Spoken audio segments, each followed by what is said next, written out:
How to delete all of your history in Rednote app. Hello everybody, welcome back to our channel. Today in this video we will be guiding you through on how you can delete your history in Rednote application. So if you're wondering how you can do that, these are the processes you may follow up and you should be able to delete all of your history in your Rednote application.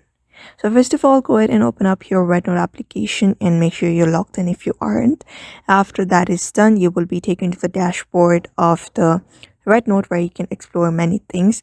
And here on your dashboard at the top left corner, you can find a menu bar, a 3 horizontal line. You're just going to go ahead and click on it, tap on it, and you will be taken to this section.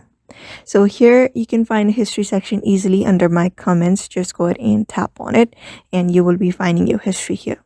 So when you hit to this section, you will be finding manage section here at the top right corner. You can select all of your history if you want and confirm it. This delete right here and confirm it, and your history has been deleted.